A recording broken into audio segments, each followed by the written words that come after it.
when the Warsaw Pact dissolved, when the Berlin Wall went down, you had basically Western Europe, which was composed of the original NATO members who had a long established relationship with the United States. And then you had the Eastern Bloc countries, which were desperate to break free of the control of the Soviet Union and to define themselves as a new nation. And I mean, I don't think, maybe some people take umbrage at this, but the desperation came from not being mature as a modern nation state, uncomfortable with their own history, uncomfortable with who they are, what they are, where they wanted to go. And so, like a child, and again, I don't mean to be insulting, but these are, I view Poland, the Baltics, and the others as children, are in desperate need of adult supervision. So they turn to the United States and they say, we basically turn ourselves over to you. We want to be part of you. We want to be part of your family. And we will do what you want us to do. And you saw this reflected in the cynicism of Donald Rumsfeld. If you remember in the lead up to the Iraq War, Donald Rumsfeld made a statement about old Europe and new Europe, making the difference between the two. And at that point in time, if Poland didn't understand what he was saying, let me help you. He was saying that the United States is going to use you as a wedge against old Europe and the reticence on the part of the old European nations about this war in Iraq. And I think that should have been the wake-up call, that the relationship between Poland and the United States is not one of child-parent, because that's a nurturing relationship. When a parent nurtures a child, brings a child in, they try to raise the child into adulthood to be a fully functioning adult capable of leaving the house and surviving on their own. That's the last thing the United States wants. We're not here to nurture you. We're here to control you. Also, the United States, this isn't a friendship. A friendship is one, again, I help a friend get up. A friendship is based upon mutual respect, reciprocity. The United States is not your friend. The United States is using you. You exist to do that which the United States needs you to do at a given point in a given time. This isn't a relationship. A relationship implies like a husband and wife. People who love each other, like each other. There's some difficulties. I mean, find me a marriage that's gone on for any length of time where there hasn't been some fighting. But marriage, you work through it because you care about the person. You want the person to be fully developed, to have a full life with you. It's a partnership. That's not the relationship. This isn't even the relationship between, a John and a mistress. That implies some sort of financial thing where we're paying them well. You're getting well compensated for what. This is the relationship between a John and a cheap hooker. And I don't mean to be too blunt, but that's what Poland is. Cheap hooker. America is using you, simply using you for its own benefit, its own. And at the end of the day, we will throw you away. We will never return your call. We will turn our back on you because you don't matter to us. That's just the simple truth. Now, there's plenty of Americans of Polish descent who will say, Scott, you're wrong. Poland matters to me. Of course it does. You have relatives. You have a vested interest. There's a link there. I'm not talking about that. I'm talking about the U.S. government does not care about Poland. Poland is only useful to us as long as they are useful to us. Meaning if Poland gives us what we need, what we want, what we desire, then we will have a relationship with them. But the second Poland becomes inconvenient, the second Poland becomes a burden, goodbye. That's just what we do. And I think the Polish people, and I say this about all Eastern European countries, we don't have extensive history with you. You're not our friends. You're not our friends. You're barely an acquaintance. And we only have a relationship with you because of the nation to your east, Russia. We are using you to implement our policy objectives with Russia. If we could implement those policy objectives without you, you wouldn't matter. We would forget about you because you don't count. That's just the way it is. I could say this as a poll, and by the way, thanks for that, for those words. They were definitely needed, because we need a cold shower here in Poland. I'll give you an example. I mean, the rocket attack, possibly on Przewodu from a few civilians, that's been basically hushed out. Yeah, there's an investigation ongoing, but Ukrainians haven't apologized formally. Nobody has said anything about, hey, maybe we should, maybe close down the border a little bit, exact some sort of, compensation for what happened. I don't know. Maybe there's something happening behind the scenes, but there's this intricate element in the Polish elite after 1989. These are guys who came out of solidarity, most of them. So they were used to the United States. And no matter how hard, you could look at the entire history of the Third Republic, the last 30 years of Poland, no matter how hard we get smacked by Washington. For example, the current ambassador in Poland is the son of Zbigniew Brzezinski, by the way, who's at the same time instructing, in a way, our politicians in power what to do vis-a-vis Russia, while at the same time with opposition figures. And our government just takes, because everybody believes that if you talk to them, yeah, that's our modus operandi. We mean well, or we meant well. You're saying, I mean, it's complete lunacy to continue this line of thought and this line of political activism in international affairs. Am I right, Scott? I believe so. Look, Poland's in a difficult position. Let's not deny that. You know, you can't blame Poland given its history, and I'm somewhat familiar with Polish history, especially in the 20th century. Out of World War One. I'm a student of the Polish-Soviet War. I know what the miracle of Vistula was. And I'm also familiar with Molotov and Ribbentrop. I know the betrayal that the Polish people feel at the hands of both Germany and the Soviet Union. I know how Poland acquired Silesia, and I know how Poland lost what is now Western Ukraine. I'm familiar with this history, and it's a difficult history. It is a difficult history. I'm familiar with the Solidarity movement. Lech Walesa was, I can't say he was a hero of mine, but he's somebody that I followed very closely with great admiration, in the effort to build up, what appeared to be at that time a nascent democratic movement in Poland. But Poland is a victim of its own difficult history. One only has to dissect the political and economic elites and look at their sources, where they came from, et cetera, to understand what's going on in Poland.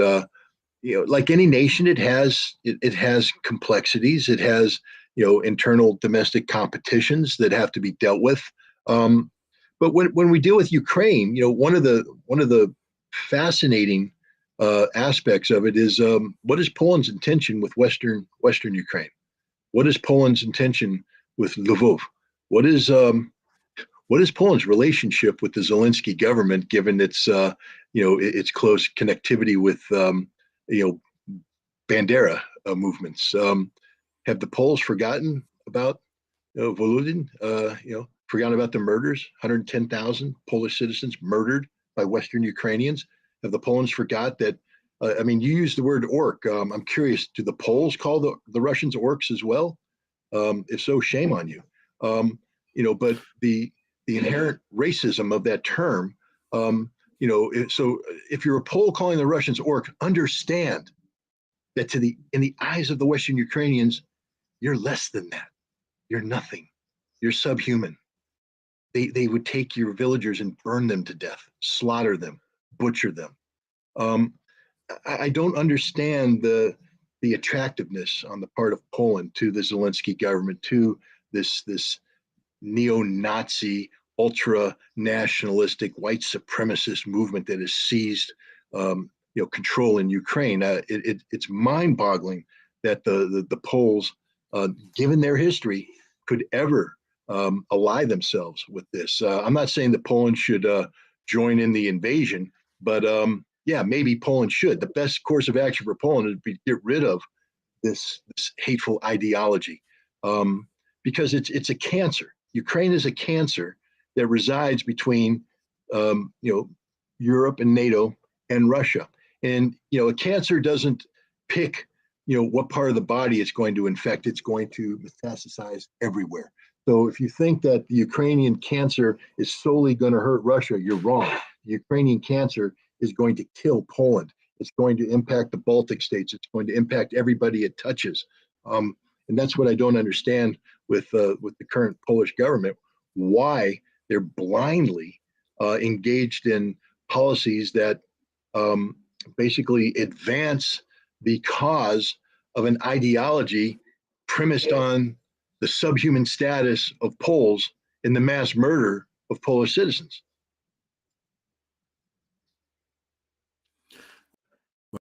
Well, some of the unofficial Taiwan and like Looney Tunes on steroids, literally, is some clever politicians of the Law and Justice Party are saying, well, right now we have a chance to geopolitically weaken Russia and reconstitute the Polish-Ukrainian element of what used to be the Commonwealth. So we're going to have two nations, a geopolitical bloc, a strong political bloc that'll have a weakened Russia, and we'll have the most powerful states behind us. That's the message that's coming from the low-level politicians of the ruling party. Now, the president, Duda, Looney Tunes, by the way, Duda, in May said during the 3rd of May Constitution celebrations that, I quote, there should not be a border between Poland and Ukraine. His words. He was suggesting that they should be knocked down and we should come back into this confederacy, this Commonwealth, which in the eyes of many Polish historians didn't work out. The saying Poles and Ukrainians for Ukrainians has a lot of sense into it. But let's leave Poland for now. Scott, where are we in the Ukrainian war? What are we going to see possibly in the next couple of weeks? Because we know Surovikin is gathering forces to the east.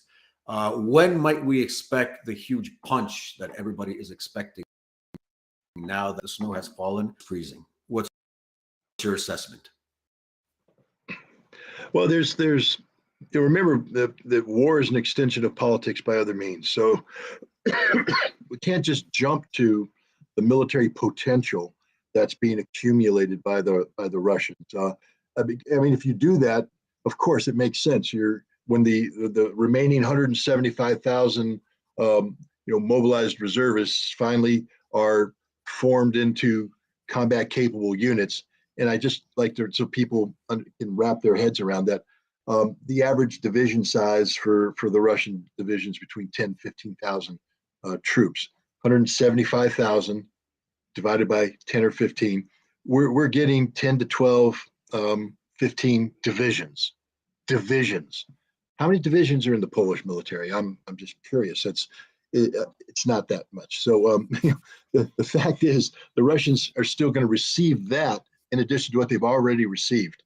On paper, the Russian military is fully capable of carrying out, I think, broad offensive operations that could not only destroy significant portions of the Ukrainian military, but seize significant territories beyond that which have been lost in the offensives that took place in September, October. But even expanding, for instance, Odessa, making a land bridge with Transnistria, going up, seizing Kharkov, and moving on into Sumy, Dnepropetrovsk, and others. This potential is there, but politically, you have to ask yourself, what are the Russians? What do they want to do? I've talked to a lot of senior Russians, and the concept of escalation management is first and foremost in their mind, meaning that it's not just about how much territory they can take. It's what is the reaction of the West going to be when Russia does X? So they're saying, okay, we do X, NATO does Y. And the idea is to make sure that NATO doesn't overplay its hand, because you don't want an inadvertent, conflict between Russia and NATO forces. So I think whatever's going to happen is going to be at a slower pace than what the potential of of action is. I think we're going to see the Russians complete is their number one priority, complete the um, conquest or liberation, depending on your point of view, of Donetsk. There's still a significant percentage of the Donetsk oblast or republic that's being occupied by Ukrainian forces. So they're going to complete that.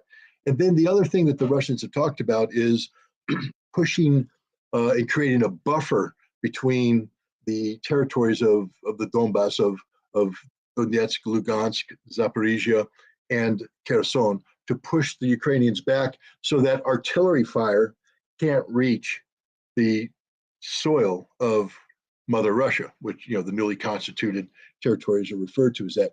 So we're seeing the battlefield shape up. We see what the intent is. Then the question is, where their priorities going to be? And I think the Battle of Bakhmut is key in this. I think we're going to see the Russians. I call Bakhmut sort of the Gordian knot of the Ukrainian defenses, and once the Russians cut that knot, the defenses will open up. Then Russia has lots of options that they'll exercise at a time and place of their choosing. But the thing that's going to dominate the battlefield going forward is just the simple concept of what I call burn rate versus replenishment rate. Right now the Ukrainians are burning through manpower and material at an extraordinarily high rate. They're suffering tremendous casualties, tremendous losses, and they're not being replenished. NATO doesn't have a pipeline capable of matching the casualty rate, so it's a high burn rate with a very low replenishment rate. Russia, on the other hand, is managing the battle in a different fashion. They have a low burn rate. Some people are saying, 8-1, 10-1 in terms of casualty ratios. That is, for every one Russian killed or wounded, there's 8 to 10 Ukrainians. That's an exchange that the Russians are willing to undertake all day long. And this is a tragic exchange. I don't want to minimize it. Let's say the Ukrainians are suffering 1,000 casualties a day. That means the Russians are suffering 100 casualties a day or more, 150. That's a lot. That's a lot of people, but it's not what the Ukrainians are suffering. And I think Russia will accept that ratio.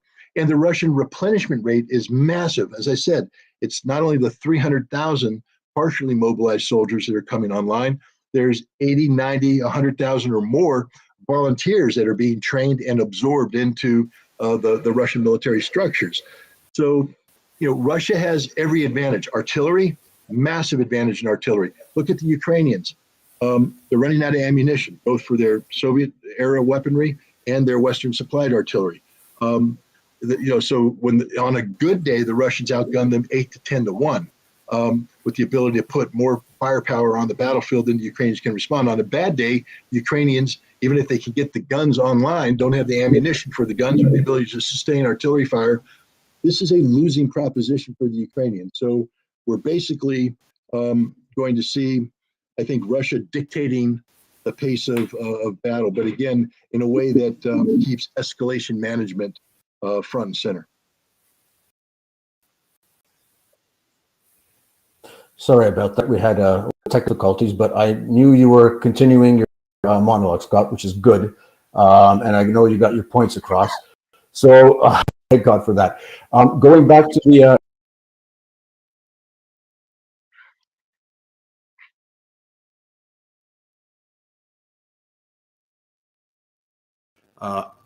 oh, excuse me, my microphone is not working. Yes, give me a sec. Now I can hear you. No, I can't hear you now.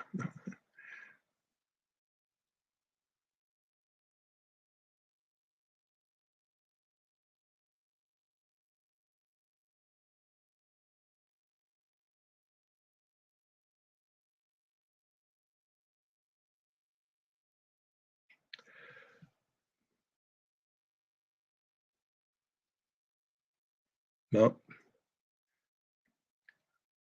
No. While you're fixing that, somebody asked a question about what's it like to work with Storm and Norman, General Schwarzkopf in the Iraq War. It was a unique experience. But if your mic comes back online, I'll turn it back to you. Yeah. Yep, gotcha.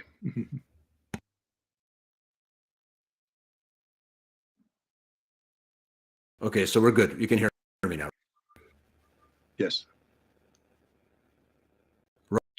Roger that. Okay, sorry about that. As I was saying, I hope it wasn't the Mirotrovitz guys who were interfering in our podcast. Guys, that's sometimes what happens when you have a stormy weather outside. Yes, you mentioned in a lot of reviews that there are two dimensions to this war: the military one, the kinetic one, obviously the economic one.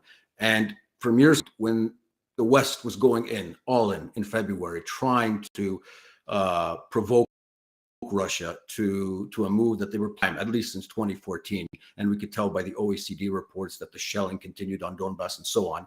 Where do you think they had this idea that economically they could literally punch back and, the demands West was putting visa on? Where did that idea come from?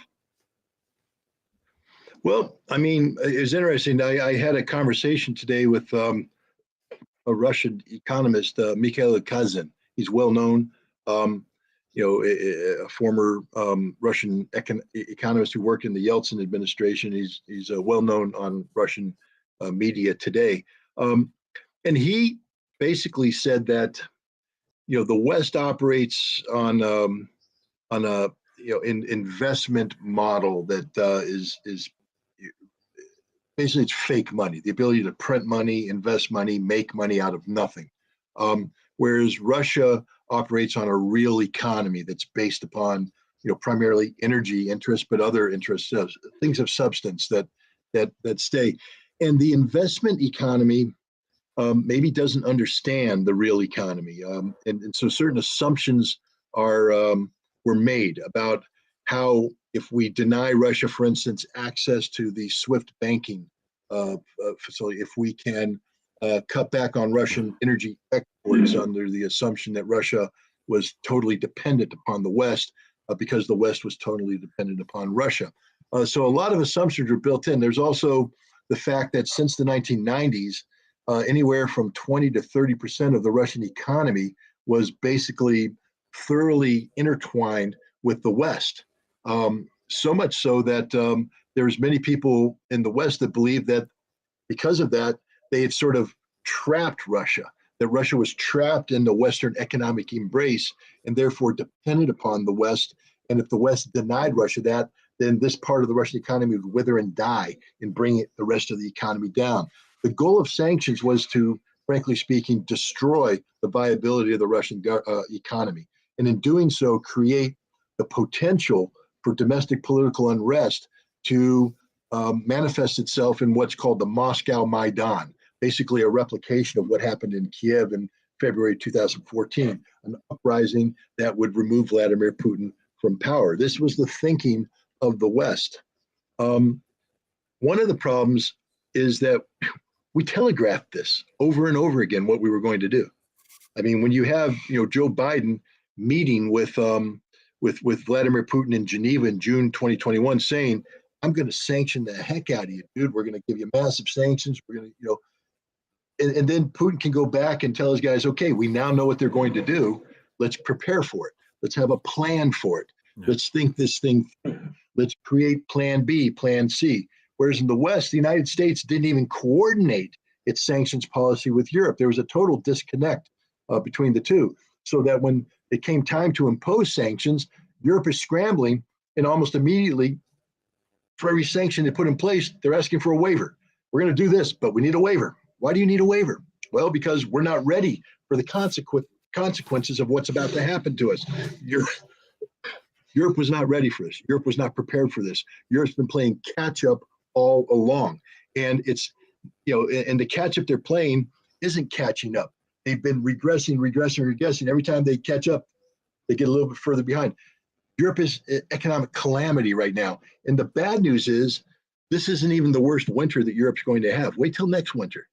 Right now, Europe is dealing with gas reserves that had been filled up with cheap Russian gas. And where it wasn't, they had to buy the expensive liquid natural gas, and they went bankrupt just doing that. Wait till this winter gets really cold and they dip down through those reserves. And then they're asked to refill them now from zero or close to zero, starting in the spring with liquid natural gas that they can't afford. And they're not going to be able to get their reserves built up. And then they're going to come rolling into winter and the reserves won't be there. This is a potential disaster for Europe. So I just think there's been a total miscalculation on the part of Europe and the United States. But again, Mikhail Kazan said something interesting that, I've wondered, the United States is literally benefiting from this. We're stealing European industrial jobs. They say 1 in 4 German heavy industry jobs are going to come to the United States. Wow. I mean, if I'm a European, I have to wonder, remember what I said early on, that America's not your friend? America's not your friend. America simply doesn't care about you. America is America's friend. And right now, we told you to get off of cheap Russian gas, but what's the alternative? Expensive American liquid natural gas. And we're not, if we were a true friend, we'd subsidize it and say, hey, we're going to keep the prices low so you guys don't suffer from this. Nope, we're saying pay full market value, and you can't afford it now. I don't know what the energy prices are in Poland right now. I know in Germany they're through the roof. In England, they can't afford to pay their heating bill. In France, they're shutting down industries because of the energy bill. So it's going up. And where's your friend America? Where's your buddy America? Are they writing you a little check saying, here, let's compensate? No. We're making lots of money off of you. Meanwhile, we have waivers here, waivers there. We found a way around all these sanctions that we put in place. And so it leads you to wonder, did the U.S. government do this on purpose? I mean, I'm not there yet because, frankly speaking, my experience with the U.S. government and conspiracies is the U.S. government is never quite as clever or smart as people like them to believe, that there's a lot of incompetence and things of that nature. This would be very clever on the part of the U.S. to use the sanctioning of Russia as a vehicle to destroy European competition at a time when American economy desperately needed rejuvenation, which we're going to get from fleeing European heavy industry. I'm not quite there yet, but Mikhail Kazan makes a sound case, and I'm going to have to study it a little bit more. Well, Scott, I mean, you call it LNG, but everybody here is calling it freedom gas. So freedom gas. I'm complaining. It's freedom, right? I mean, the gas that we were getting, it's like freedom fries, right? Back in the day, in your day, when you were going against the Iraq invasion. But it's funny because the narrative in Poland is this. Once we cut ourselves off from Russian gas, we're going to become energy independent. It's interesting. How are we going to become energy independent when you're just changing the provider? But that's the narrative that's being sold in the media, on billboards, and in the official propaganda. So people have been, as I said, conditioned to just stop thinking at some point, right? Conditioning is centered on one person. He's all over on the billboards. They say that he's using energy as a weapon, so on and so on. The Darth Vader of the East, Vladimir Vladimirovich Putin. He is seen as the ultimate bad guy, the guy who brought down the presidential plane on April 10, 2010, which killed a large part, including our president and first lady. He's blamed for basically everything. So we have come to the moment of Putin mania in states like you had during Russiagate and during Trump's time, where everything down to Putin and everything can be blamed on Putin. So as an intelligence officer, somebody who worked in the bad old Soviet Union, somebody who's been observing this for a long time, what's your assessment of the man? Because frankly, I'm pretty sure that if you were Russian and I was Russian, I would not be having the same attitude as the official Western propaganda. Why do you think that is? Why do you think Russians have a different view of their president, for that matter? Well, let's just start with from where what the starting point is. In the West, we had spent decades during the Cold War viewing the Soviet Union as an enemy. And our academic institutions had been structured in a manner to provide experts on Soviet area studies, experts on the Soviet Union who would be absorbed into the military and civilian communities to, be prepared to deal with the Soviets. The key thing is, if you don't know your enemy accurately, you can't effectively come up with strategies to deal with your enemy. So even though we weren't friends with the Soviets, in fact, we were the enemies, they were the evil empire, we studied them honestly. We made a concerted effort to try and understand the truth, the reality of the Soviet Union, because that was in our interest. When the Soviet Union collapsed at the end of 1991, 1992, the mindset of treating the Soviets as equals, treating them as a power, was swept away by this, we won, USA, USA, we defeated the Soviet Union. Russia was treated as a defeated enemy. I know there's people saying, oh, no, they were our friends. No, Russia was never our friends. I already told you, America doesn't have any friends. Russia was a nation to be exploited economically, and to be dominated politically.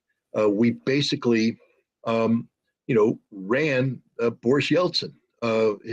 Easy to run because he was desperate for attention and assistance. And we went in. We helped draft the Russian Constitution. We drafted Russian economic laws. We put in place schemes that defrauded the Russian people, empowered the oligarchs, and we all did this as a mechanism of control and a mechanism designed to dissipate Russian strength. The end goal of the United States was to ensure that Russia never again rose up to replicate the kind of power that the Soviet Union had. We never wanted to have in the Russian Eurasian landmass a power that was capable like the Soviet Union. We wanted to bring Russia down and keep Russia down.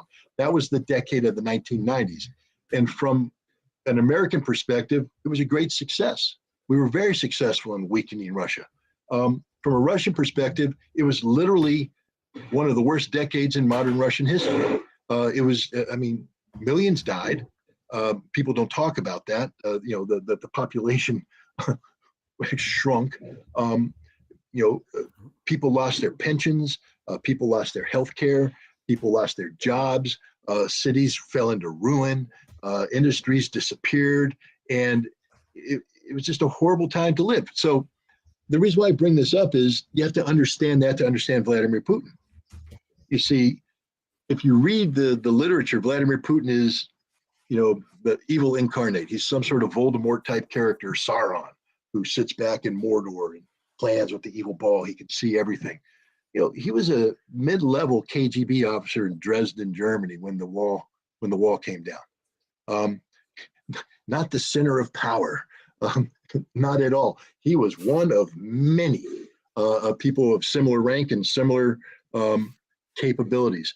When he went back to St. Petersburg when he left, he was back into trolling academia for potential recruitment opportunities. I mean, that ain't high power. Trust me, that's not high power. If you're trolling academia for wayward PhD students, you've got a problem. You're not as influential as you think you are. He was driving a taxi to try and make ends meet, and basically he transitioned himself out of that job and he got into the administration of Anatoly Sobchak, the mayor of St. Petersburg, and you saw him gradually rise through the ranks. I'll let other people describe that history, but my point is, this isn't again a man who is the secret power. He's an average Russian with above average intelligence who's working the system, and he, through a combination of serendipity and talent, got himself positioned to where every time they were looking for someone new to come in to do a job, he got put in. Next thing you know, he's in Moscow. He's brought into the family, the Yeltsin family. He's not family, by the way. He's not, the daughter. He's not the son-in-law. He's not an oligarch. He's not these wolves that are running around Yeltsin at that time, waiting for Yeltsin to die. He's Vladimir Putin, the outsider, who comes in and is basically the only man that Yeltsin can trust. When everything else is going to hell in a handbasket, Yeltsin says, I need you to run this job. Take over the FSB, clean it up, become prime minister. And then when he turned to Putin and said, I want you to become president, Putin went, no, no, I'm not qualified for that job. I don't want that. That's not where I'm at. And Yeltsin said, that's why you're going to take the job. And Putin, he was the accidental president. And that's the thing I need to point out. His presidency was an accident. It wasn't meant to happen. It just did. But the problem is, because he's not one of the corrupt inner circle, he's actually a guy, when given the job, seeks to accomplish the job. And so he was given the task of being president, and he turned to that task. And his goal was to resurrect Russia, the exact opposite trajectory that the United States wanted. The United States was hoping that he would become some sort of compliant Yeltsin-like clone, or barring that he would lose the election that was held in 2000 and be replaced by somebody who would be a Yeltsin clone. The United States, the Clinton administration didn't think that Putin was going to win that election. In fact, nobody did. He had no political support, no base, no, a party that wasn't worth it. But there were some surprises. The political party that he joined became much more influential in the parliamentarian elections. With a parliament behind him, he was able to move forward with legislation. He was decisive on the issue of Chechnya. He won the hearts and minds of the Russian people. They had confidence in his ability to move forward and accomplish jobs, and he started doing it. Was he perfect? No. But I'll tell you what, compare and contrast Russia 1999 with Russia today. Take any Russian city, any, pick one, I don't care what, any of them, orders of magnitude better today. In America, we keep at, when politicians are running for office, the question people say, are you better off today than you were when so-and-so came into office? And if the answer is no, then you need to vote for someone else. Well, just about every Russian has to say, oh, we're better off today than we were when Vladimir Putin came in office. He saved Russia. He preserved Russia. Russia was heading down the cesspool of history, and he saved Russia. Again, he's not perfect. I'm sure people can come up and say he made a mistake here, he made a mistake, he made a mistake there. Of course he did. But the first thing we have to understand is that from the perspective of American academia, which was reconditioned after the fall of the Soviet Union to not study Russia, but study how to exploit Russia. This is where people like Michael McFaul come from, academics whose job isn't to know Russia, but know how to use Russia to the benefit of the United States. To these academics, Vladimir Putin is literally the personification of evil, because he stands for everything they don't want to be happening in Russia.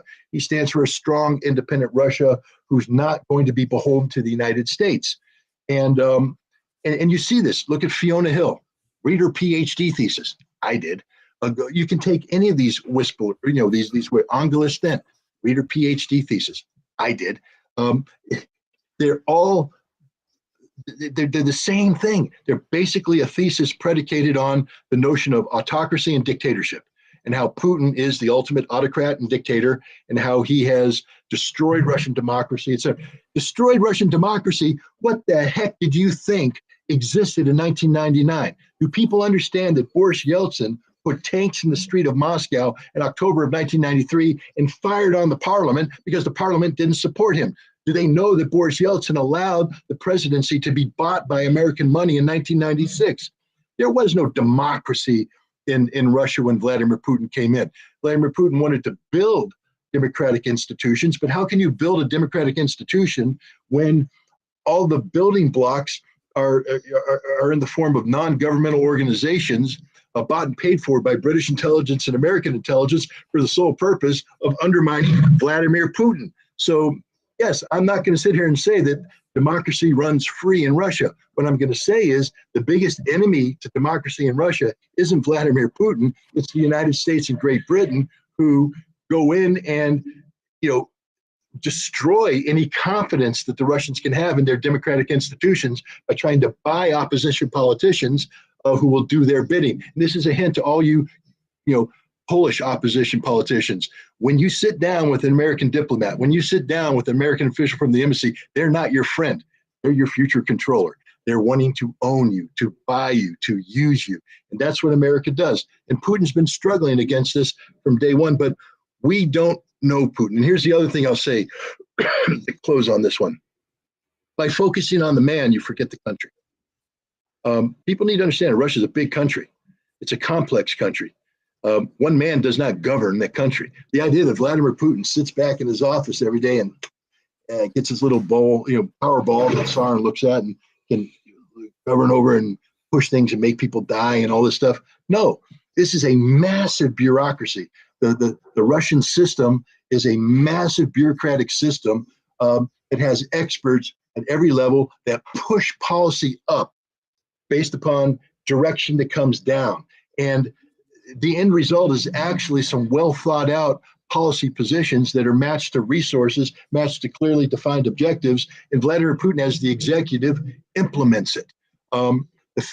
It's sort of I would imagine, sort of a compliment to him for people to say that Russia's a dictatorship, because the implication there is that Russia is running the way Vladimir Putin wants it to run.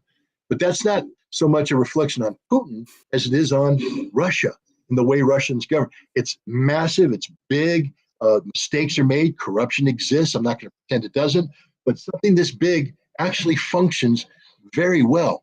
And a large part of that is, of course, the executive style of Vladimir Putin, but an even larger part is the reality of the Russian state, which is ignored every time you say Vladimir Putin. Every time you say Putin this, Putin that, Putin this, you're showing your ignorance, because Vladimir Putin is one man. Russia is a nation of 158 million, and Russia will exist long after Vladimir Putin's gone, and Vladimir Putin knows that.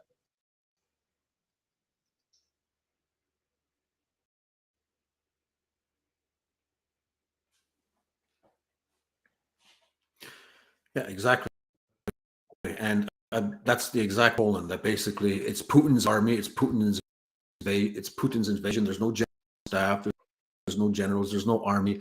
It's all a one-man show. And if you personify politics in that way, it's very in Putin. That's all true. And seeing this projection, as I'm observing internal American politics fairly closely, also due to my PhD, that everything that's dumb about Russian observers and Russian whispers in the States sooner or later is going to find replication in Poland. So we're really in the same ballpark here at Poles and Americans. And it's kind of sad, but it is what it is. Scott, I've had you for an hour. I want to ask you one final question, because I think it touches on many people think about recently. You're a weapons inspector. There's that famous doomsday clock that I think the American Atomic Scientists Association has going on, and I think this to 12 recently, from what I saw. You were right in the thick of it after the INA, and 30 years ago, it was signed by Gorbachev and Reagan. Many people hated Reagan for that, which is worth noting. But how are we to the reality of a potential nuclear war, considering what many people make Putin to saying that, he's going to launch those nukes one way or another, apparently a couple of days ago, which is obviously a misinterpretation. But how the potential of something as big as a nuclear war blowing up anytime soon? These are things that we have to keep in mind. I think that's the most important thing we have to keep in mind. Well, one of the amazing things about the INF Treaty, and again, I'm not here to promote my book, but I actually took the time to write a book about it, was how dangerous the situation was in the 1980s with the introduction of the SS-20, a new Russian intermediate range missile with 3 nuclear warheads, matched by the Pershing II and the ground-launched cruise missile, and how close we were to actually having a nuclear conflict in Europe that would immediately expand into a general nuclear exchange. And one of the important things about the INF Treaty is that it started a process of not just limiting nuclear weapons, but getting rid of, eliminating an entire class of nuclear weapons, the intermediate and the short-range nuclear missiles, and then opening the door for not limitation treaties like in the 70s, strategic arms limitation treaties, limiting the growth, but reduction, strategic arms reduction treaties, shrinking the strategic arsenals. And this door was opened. Unfortunately, when the Soviet Union went away, so did an important aspect of arms control, which is the notion of reciprocity, meaning it's a mutual treaty. The United States was feeling its oats. We were the sole remaining superpower. And I think the feeling was we didn't have to treat the Russians with the same level of respect. So we were trying to shove things down the Russian throats on the negotiating table that were politically unacceptable for the parliament. And so we had this START 1 treaty. It was signed at the end of July of 1991 in the last moments of the Gorbachev era of the Soviet Union. But then START 2 and START 3 never really got off the ground. We voluntarily implemented some of the procedures, but the arms control sort of started to dissipate the arrogance of the American position that we're the winners, you're the losers, we get to dictate the outcome. This was translated into, for instance, in 2001, the Bush administration, George W. Bush, withdrawing from the Anti-Ballistic Missile Treaty, which was one of the foundational treaties in arms control relations, one that cemented the notion of mutually assured destruction by denying each side the ability to defend against a nuclear attack. Therefore, if one side is attacked, the other side will retaliate, everybody dies, so don't attack. That was the idea. Then we had the INF Treaty. That became inconvenient in 2019. Donald Trump, withdrew from that. So the United States has shown itself to be a very bad negotiating partner, very bad partner in terms of arms control, because whenever a treaty becomes inconvenient for us, we rip it up and we move on and seek a relationship that is 100% beneficial to us. And this is reflected in the New START Treaty. That's the only arms control treaty that remains between Russia and the United States. The Biden administration agreed to a 5-year extension when they came into office. That means this treaty expires in 2026. It's not that far away, a little bit more than 3 years. When it expires, there's no option to re-up it for 5 years, which means if a new treaty isn't put in place, the strategic arsenals of Russia and the United States are going to start breaking free and gravitate. We're going to have a new arms race with no control. How do we get control? There was recently an effort to have a consultative meeting in Cairo between the Russians and the United States about START treaty to discuss some of these issues. But the Russians pulled out, and what they said is there's literally nobody we can deal with in the United States that we can trust. I mean, how can we deal with America when their policy is to kill Russians in Ukraine? How we can deal with America when they aren't trustworthy negotiating partners, where the rule of law means nothing to them. And to give you an example, that the Russian ambassador to the United States, Anatoly Antonov, was the negotiator for New START Treaty. He's frustrated by about a couple things, but he's come to realize that he was taken for a ride by the United States.